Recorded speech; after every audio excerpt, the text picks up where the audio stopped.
ये एक Indo Canadian movie है। फिल्म की पूरी कहानी जंगल के इर्द गिर्द घूमती है। ये आदमी अपनी फैमिली के साथ जंगल जैसे शहर में आता है, जिसे एक सेंचुरी भी कहा जा सकता है। इसका काम डैम बनाने का होता है, लेकिन ये अपनी फैमिली को घूमने के लिए सेंचुरी भेज देता है, जहाँ पे बहुत से शेर होते हैं। ये दोनों एक दूसरे से बिल्कुल भी बात नहीं करते, क्योंकि ये इसके डैड की सेकंड वाइफ होती है। इसके भाई को बाथरूम जाना होता है, तभी वो ड्राइवर के साथ बाहर निकलता है। तभी शेर उन्हें देख लेते हैं। ड्राइवर के पास गन होती है, लेकिन इस सिचुएशन में सबके हाथ पैर फूल जाते हैं। ये भागते तो हैं, ये बच्चा तो किसी तरह गाड़ी में बैठ जाता है, लेकिन वो ड्राइवर शेर के हाथों मारा जाता है। ये खौफनाक खूनी मंजर देख के ये सब डर जाते हैं। ड्राइवर अपने साथ चाबी भी ले गया था, जिस वजह से ये इसी गाड़ी में फंस जाते हैं। गाड़ी में बंद ही जंगल के बीचों बीच होते हैं। शेर इनकी गाड़ी पे चढ़ जाता है और ये लोग बहुत डरे हुए होते हैं। बंदूक भी पड़ी होती है बहुत दूर। ये लोग वहाँ जितने भी शेर है सबकी नजरों में आ चुके होते हैं। रात को भी ये गाड़ी की लाइट जैसे ही ऑन करते हैं, शेर दहाड़ता है। इनके साथ जो बच्चा होता है उसे प्यास लगती है और ये बारिश का पानी पीते हैं। सुबह उठते ही उस बच्चे को सबसे पहले चाबी दिखाई देती है, जो चमकती दूर से नजर आती है। पहले ये लोग समझते हैं कि कुछ और चीज होगी, लेकिन जब ये गौर से देखते हैं तो वो चाबी होती है। चाबी लेने ही बाहर निकलती है। अभी तो ये किसी तरह उठा लेती है, लेकिन शेर इस पे पूरी तरह से लपकने लगता है। पूरी ताकत लगा के जोर से भागती है।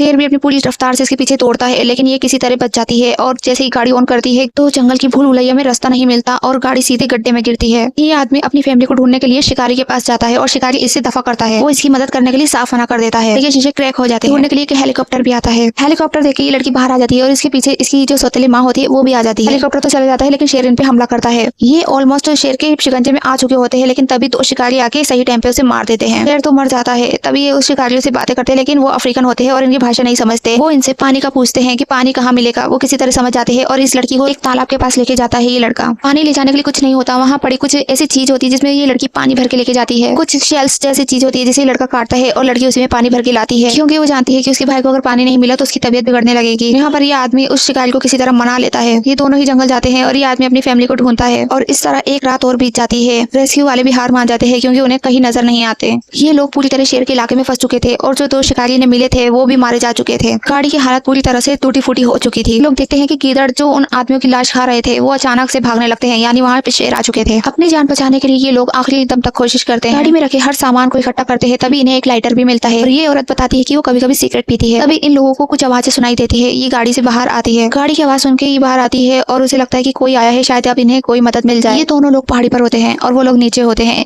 तभी ये गाड़ी से बाहर निकल के आवाजें लगाने लगती है। वो आदमी जो शिकारी को लेकर आया था उस शिकारी को इस औरत की आवाज सुनाई देती है। ये लोग दूरबीन से देखते हैं तो देखते हैं कि इसकी फैमिली है। अपनी फैमिली को जिंदा देख के वो आदमी बहुत खुश होता है और जल्दी से नीचे की ओर भागता है। औरत को शेर की आहट होती है, ये गाड़ी में जाके बैठ जाती है। तभी ये लोग शोर मचाते हैं कि वहाँ मत आओ, रुक जाओ, शेर है वहाँ पे। लेकिन वो आदमी पहाड़ी से काफी नीचे आ चुका था। उसके पीछे वो शिकारी भी आ रहा था। उन लोगों के कहने पे वो आदमी वहाँ रुक जाता है। शेर की आवाज सुनाई देती है। थोड़ी देर में शेर खुद सामने हाजिर हो जाता है। शिकारी को कहता है कि गोली चला दो। वो शिकारी शेर को निशाना बना चुका होता है। जैसे ही शेर अटैक करता है वो सही टाइम पे गोली चला देता है। एक शेर तो मारा जाता है, लेकिन दूसरे ही पल एक और शेर आके उस शिकारी पे हमला कर देता है और वो शिकारी बेमौत मारा जाता है। ये बड़ा सा शेर उस हट्टे कट्टे शिकारी को खा जाता है। आधा अधूरा खा के उसे छोड़ देता है, फिर दूसरे शिकार की तरफ लपकता है। शिकारी तो मारा जा चुका था, अब बारी उस दूसरे आदमी की थी। उसकी तरफ ये शेर भागता है और जल्दी से गाड़ी के नीचे छुप जाता है। उस गाड़ी का दरवाजा नहीं खुलता। ये शेर का निशाना बन चुका था। उसकी फैमिली उसे आवाजें देने लगती है और वो कहता है कि वो बिल्कुल ठीक है, लेकिन ये शेर उसका पीछा नहीं छोड़ता। ये औरत अपने हस्बैंड को बचाने के लिए जल्दी से पेट्रोल की टंकी तोड़ने लगती है। उसमें से पेट्रोल बाहर आने लगता है। कपड़ा घुसा देती है और फिर शेर को आवाज देने लगती है। शेर इसे देख लेता है और इसकी तरफ पहुंचता है। शेर इसकी तरफ लपकने लगता है। ये जल्दी से अपनी फैमिली को कहती है कि सामने वाले पेड़ पे पहुंचो। आगे का गेट खोल के वो दोनों बच्चे वहाँ भागते हैं और अपने हस्बैंड को भी यही बात कहती है। जैसे ही हट जाता है उसका हस्बैंड भी वहाँ से निकल के पेड़ की तरफ भागने लगता है। ये अपने उस लाइटर को जलाती है जिससे ये सिगरेट पी रही है और ये आग लगा देती है। आग जब तक फैलती नहीं ये गाड़ी में ही रहती है और गाड़ी में शेर इसके पीछे आता है। गाड़ी में सीटों की वजह से शेर इसके पास पहुंच नहीं पाता, लेकिन जैसे इसके पास पहुंचता है तब तक गाड़ी ब्लास्ट कर चुकी होती है। गाड़ी के ब्लास्ट के साथ साथ उस शेर की भी तंदूरी बन चुकी होती है। वो बड़ा सा शेर जलकर राख हो जाता है। इसकी फैमिली पेड़ पे बैठी ये सब देख रही होती है। इसका हस्बैंड इसे बचाने के लिए आता है, लेकिन तब तक गाड़ी बहुत बुरी तरह ब्लास्ट हो चुकी थी। उसे लगता है उसकी वाइफ मर चुकी है। इस फैमिली के मेंबर एक दूसरे की शक्ल देखने को तैयार नहीं थे, वही एक दूसरे के लिए बहुत फिक्र करते हैं। अभी इस आदमी की वाइफ जिंदा सही सलामत इसके सामने आ जाती है। उसे जिंदा देख के ये बहुत खुश होता है और साथ में इसके बच्चे भी बहुत खुश होते हैं और ये सब एक साथ एक दूसरे का हाथ थामते हैं और वहाँ से निकलते हैं। लेकिन अगले ही सीन में हमें झाड़ियों में से फिर से शेर की आवाज सुनाई देती है और मूवी का यहाँ एंड हो जाता है।